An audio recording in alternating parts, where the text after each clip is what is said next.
एक बार फिर से स्वागत है आपका सुहानी कहानी पर, जहां मैं सुहानी आपको सुनाती हूँ रोज एक नई कहानी। आज हम सुनेंगे मुंशी प्रेमचंद की लिखी कहानी अभिलाषा। कल पड़ोस में बड़ी हलचल मची। एक पान वाला अपनी स्त्री को मार रहा था। वो बेचारी बैठी रो रही थी, पर उस निर्दयी को उस पर लेश मात्र भी दया न आई थी। आखिर स्त्री को भी क्रोध आ गया। उसने खड़े होकर कहा, बस, अब मारोगे तो ठीक न होगा। आज से मेरा तुझसे कोई संबंध नहीं। मैं भीख मांगूंगी, पर तेरे घर नहीं आऊंगी लौटकर। ये कहकर उसने अपनी एक पुरानी साड़ी उठाई और घर से निकल पड़ी। पुरुष काठ के उल्लू की तरह खड़ा देखता रहा। स्त्री कुछ दूर चलकर फिर लौटी और दुकान की संदूकची खोलकर कुछ पैसे निकाले। शायद अभी तक उसे ममता थी, पर उस निर्दय ने तुरंत उसका हाथ पकड़कर पैसे छीन लिए। हाय री हृदयहीनता! अबला स्त्री के प्रति पुरुष का ये अत्याचार! एक दिन इसी स्त्री पर उसने प्राण दिए होंगे, उसका मुंह जोहता रहा होगा, पर आज इतना निष्ठुर हो गया है मानो कभी की जान पहचान ही नहीं। स्त्री ने पैसे रख दिए और बिना कहे सुने चली गई, कौन जाने कहाँ। मैं अपने कमरे की खिड़की से घंटों देखती रही कि शायद वो फिर लौटे, या शायद पानवाला ही उसे मनाने जाए, पर दोनों में से एक बात भी नहीं हुई। आज मुझे स्त्री की सच्ची दशा का पहली बार ज्ञान हुआ। ये दुकान दोनों की थी। पुरुष तो मटरगश्ती किया करता था, स्त्री रात दिन बैठी सती होती थी। 10-11 बजे रात तक मैं उसे दुकान पर बैठे देखती थी। प्रातःकाल नींद खुलती तब भी उसे बैठा देखती। नोच खसोट काट कपट जितना पुरुष करता था, उससे कुछ अधिक ही स्त्री करती थी। पर पुरुष सब कुछ है, स्त्री कुछ नहीं। पुरुष जब चाहे उसे बाहर निकाल सकता है। इस समस्या पर मेरा चित्त इतना अशांत हो गया कि नींद आंखों से भाग गई। 12 बज गए और मैं बैठी रही। आकाश पर निर्मल चांदनी छिटकी हुई थी। निशानाथ अपने रत्न जटित सिंहासन पर गर्व से फूले बैठे थे। बादल के छोटे छोटे टुकड़े धीरे धीरे चंद्रमा के समीप आते थे और फिर विकृत रूप में पृथक हो जाते थे, मानो श्वेत वसना सुंदरियां उसके हाथों दलित और अपमानित होकर रुदन करती हुई चली जा रही हों। इस कल्पना ने मुझे इतना विकल किया कि मैंने खिड़की बंद कर दी और पलंग पर आ बैठी। मेरे प्रियतम निद्रा में मग्न थे। उनका तेजमय मुखमंडल इस समय मुझे कुछ चंद्रमा से ही मिलता जुलता मालूम हुआ। वही सहास छवि थी जिससे मेरे नेत्र तृप्त हो जाते थे। वही विशाल वक्ष था जिस पर सिर रखकर मैं अपने अंतस्थल में एक कोमल मधुर कंपन का अनुभव करती थी। वही सुदृढ़ बाहें थीं जो मेरे गले में पड़ जाती थीं तो मेरे हृदय में आनंद की हिलोरें सी उठने लगती थीं। पर आज कितने दिन हुए मैंने उस मुख पर हंसी की उज्जवल रेखा नहीं देखी। न देखने को चित्त व्याकुल ही हुआ। कितने दिन हुए मैंने उस वक्ष पर सिर नहीं रखा और न वो बाहें मेरे गले में पड़ी। क्यों?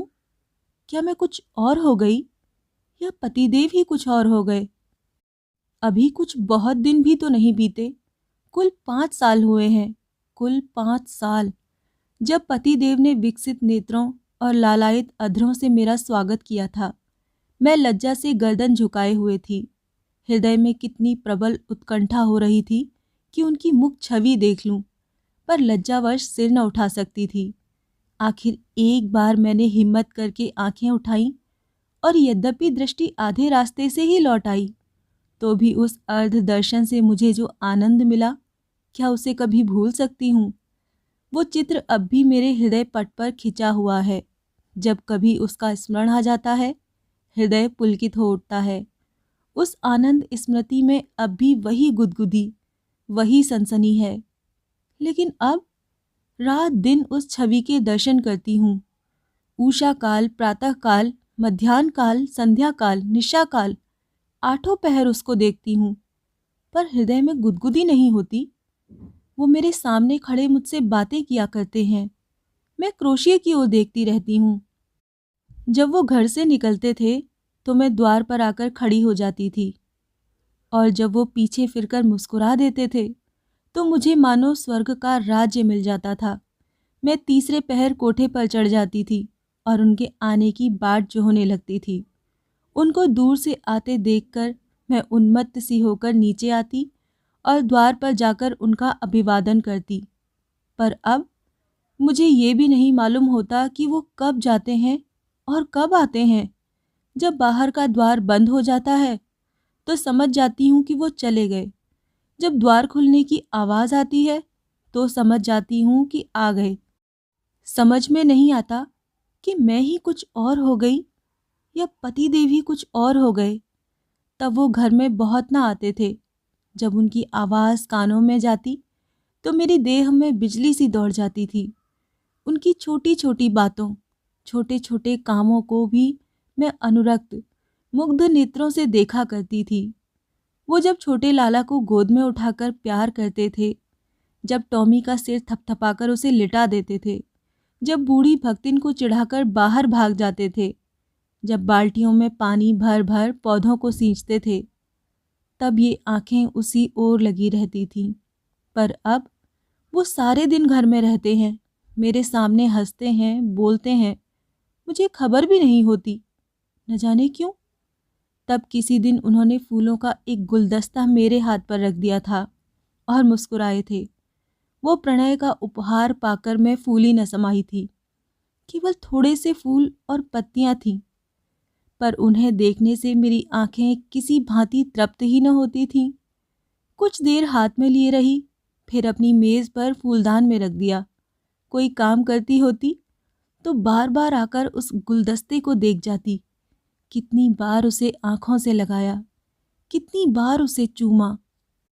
कोई 1,00,000 रुपए भी देता तो भी उसे न देती। उसकी एक एक पंखुड़ी मेरे लिए एक एक रत्न थी। जब वो मुरझा गया तो मैंने उसे उठाकर अपने बॉक्स में रख दिया। तब से उन्होंने मुझे हजारों चीज़ें उपहार में दी हैं, एक से एक रत्न जटित आभूषण हैं, एक से एक बहुमूल्य वस्त्र हैं और गुलदस्ते तो प्राय नित्य ही लाते हैं।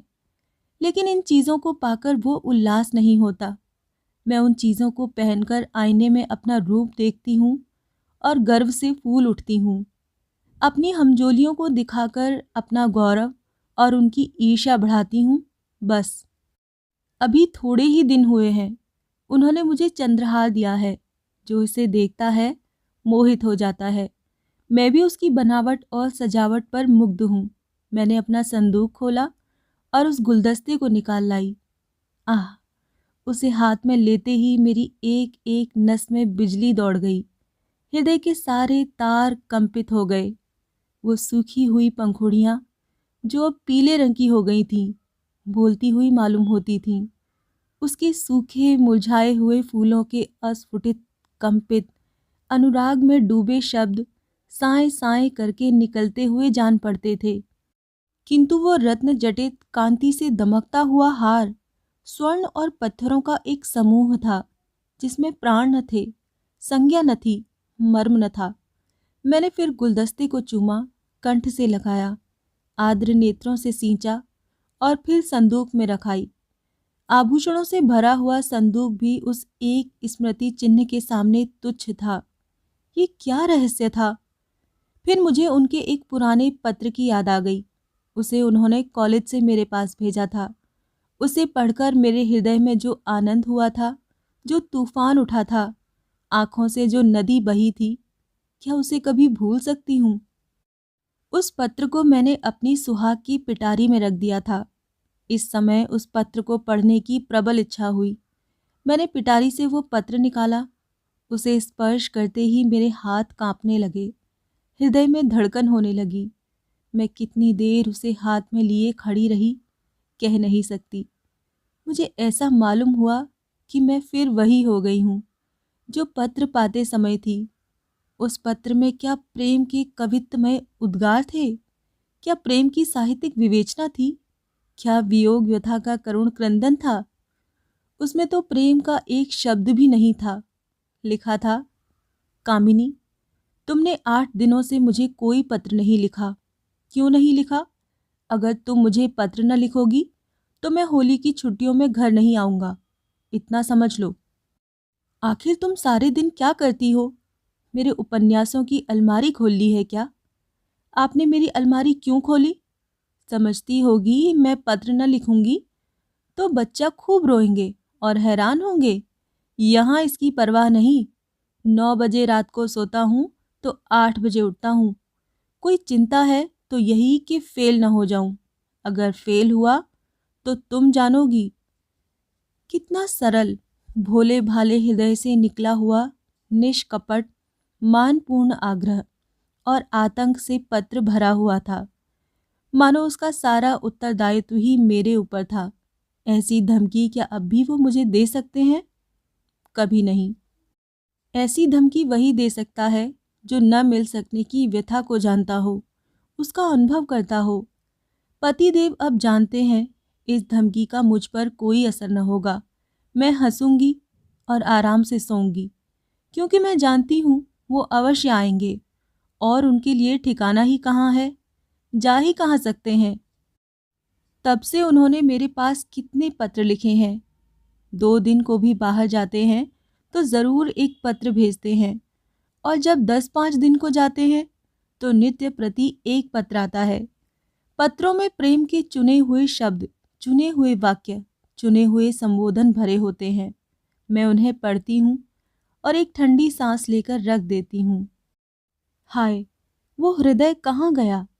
प्रेम के इन निर्जीव भावशून्य कृत्रिम शब्दों में वो अभिन्नता कहाँ है? वो रस कहाँ है? वो उन्माद कहाँ है? वो क्रोध कहाँ है? वो झुंझलाहट कहाँ है? उनमें मेरा मन कोई वस्तु खोजता है। कोई अज्ञात, अव्यक्त, अलक्षित वस्तु पर वो नहीं मिलती। उनमें सुगंध भरी होती है।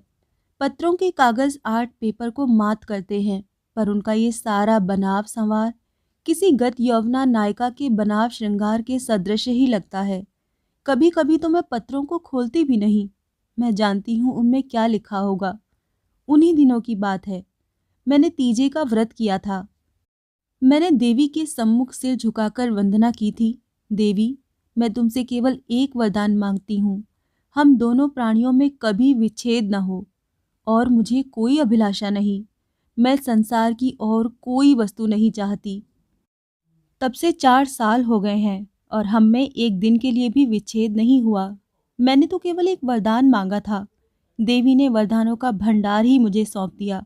पर आज मुझे देवी के दर्शन हो तो मैं उनसे कहूँ कि तुम अपने सारे वरदान ले लो। मैं इनमें से एक भी नहीं चाहती। मैं फिर वही दिन देखना चाहती हूँ जब हृदय में प्रेम की अभिलाषा थी। तुमने सब कुछ देकर मुझे उस अतुल सुख से वंचित कर दिया जो अभिलाषा में था। मैं अब की देवी से वो दिन दिखाने की प्रार्थना करूंगी जब मैं किसी निर्जन जल तट और सघन वन में अपने प्रियतम को ढूंढती फिरूं। नदी की लहरों से कहूं, मेरे प्रियतम को तुमने देखा है? वृक्षों से पूछूं, मेरे प्रियतम कहाँ गए? क्या वो सुख मुझे कभी प्राप्त न होगा?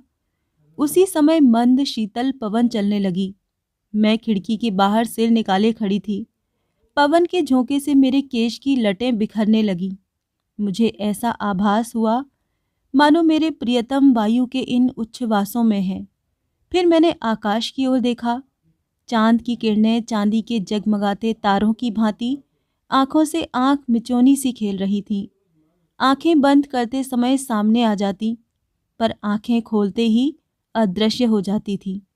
मुझे उस समय ऐसा आभास हुआ कि मेरे प्रियतम उन्हीं जगमगाते तारों पर बैठे आकाश से उतर रहे हैं।